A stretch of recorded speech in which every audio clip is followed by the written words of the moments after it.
میرے پاکستانیوں، کبھی بھی کسی کے الفاظ سے متاثر ہو کر آپ نے وہ غلطی نہیں کرنی، اپنی انرجیز اور اپنا وقت ایسے ٹچے لوگوں کے پیچھے برباد نہیں کرنا۔ یہ میرا سبق ہے اور اسی سبق کو مد نظر رکھ کے میں نے وہ نشانیاں سنبھال کے رکھی ہوئی ہے۔ میرے پاکستانیوں، میں یونیورسٹی میں تھا تو اپنے پاکٹ منی سے میں نے یہ 4 کتابیں خریدی تھی، اور آج کے دن تک اگر کتاب لینے کے بعد بھی مجھے کبھی پچھتاوا ہوا ہے تو وہ یہ ہے۔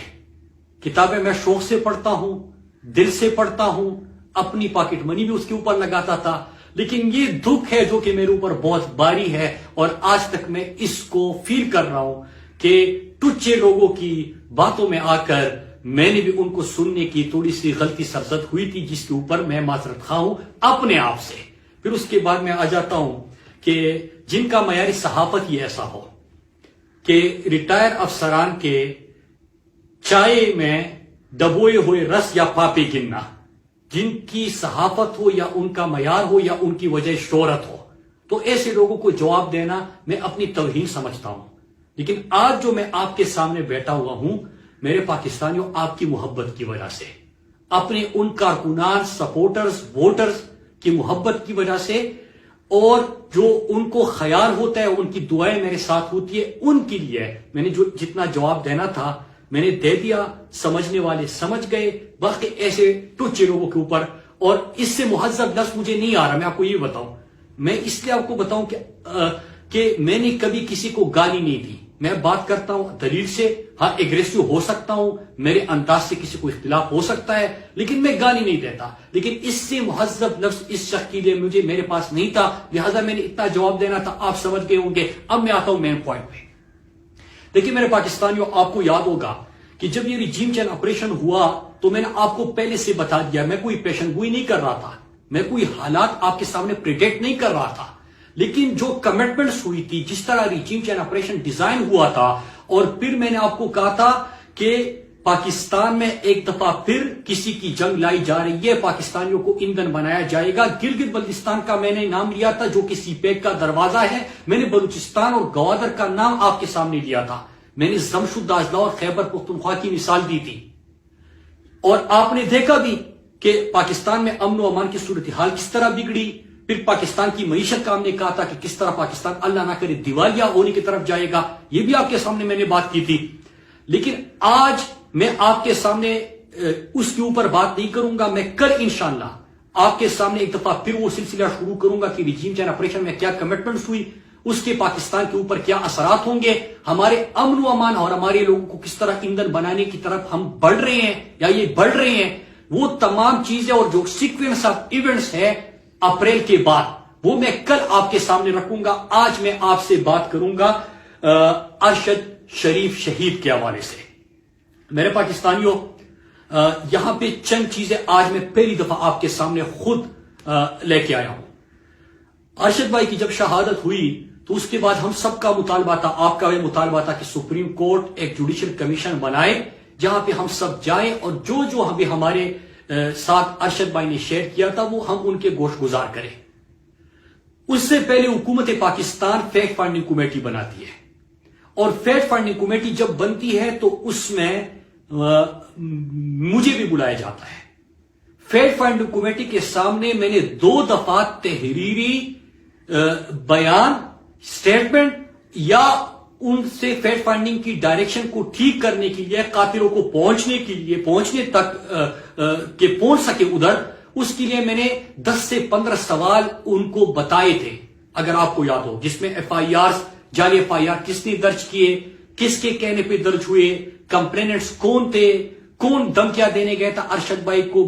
کے گھر، کس نے ارشد بھائی کو بلا کے ان کو لائن چینج کرنے کا کہا تھا، کس نے ایف آئی اے، جب ارشد بھائی دبئی جا رہے تھے تو ایف آئی اے کے جو امیگریشن کاؤنٹر ہوتا ہے وہاں سے ارشد بھائی کی تصویر لیک کر دی، دبئی کس کو بھیجا گیا، ارشد کو دھمکیاں دی گئی، ارشد بھائی کو مجبور کیا گیا دبئی سے نکلنے کے لیے، یہ تمام سوال میں نے پوچھے تھے۔ اور میں آپ کو بتاتا چلوں میرے پاکستانیوں کہ جو فیکٹ فائنڈنگ کمیٹی کی رپورٹ آئی ہے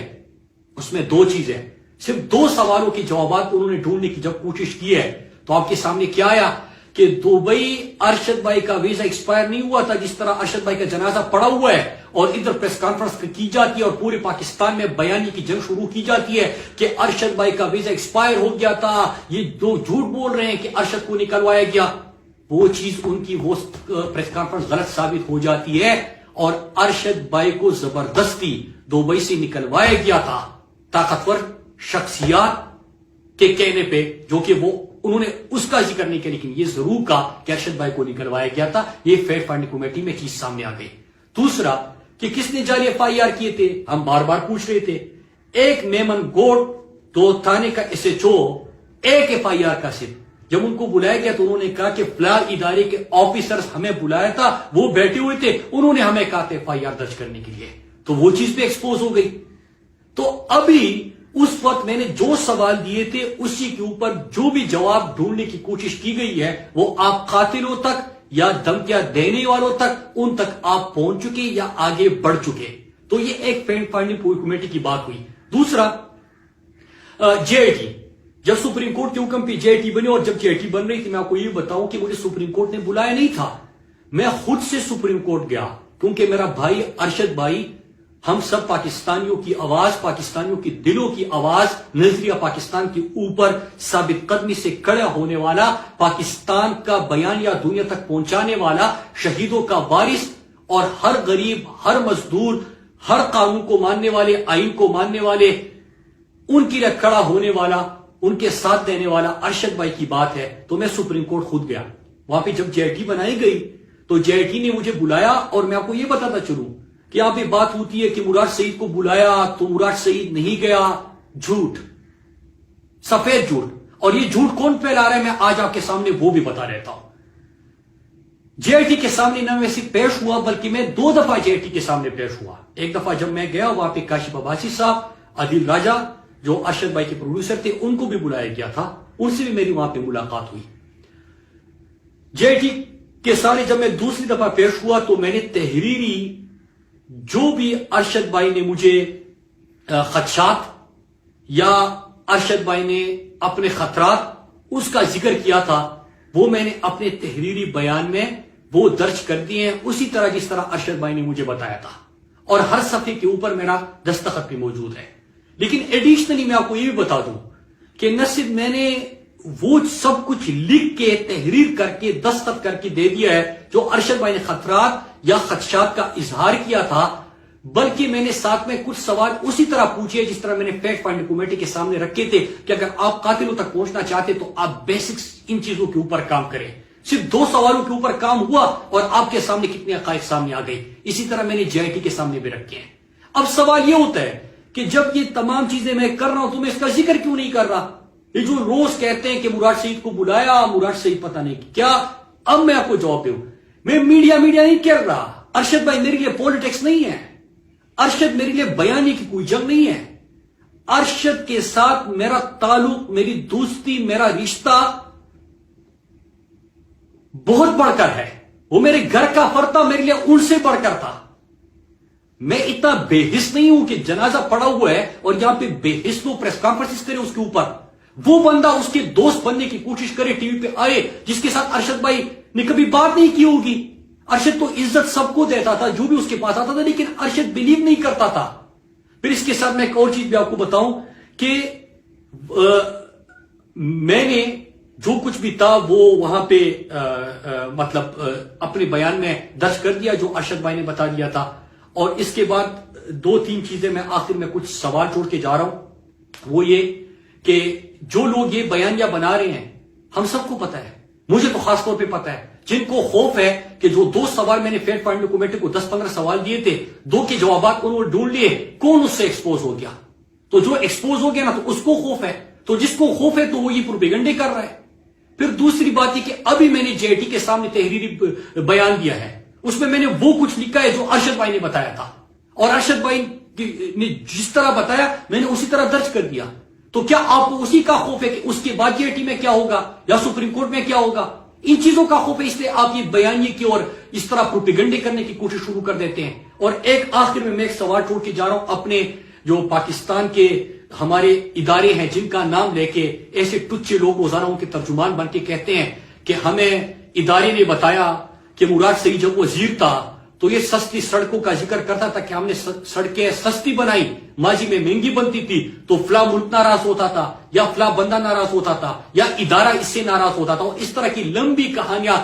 وہ گاڑ لیتے ہیں۔ تو میں سوال آج پوچھ رہا ہوں کہ کیا یہ آپ کے ترجمان ہیں؟ آپ نے ان کو یہ کہانیاں بتا کے بلا کے اپنی ترجمانی کا ٹاسک دیا ہوا ہے، اور ایسے ایک بندہ نہیں ہے۔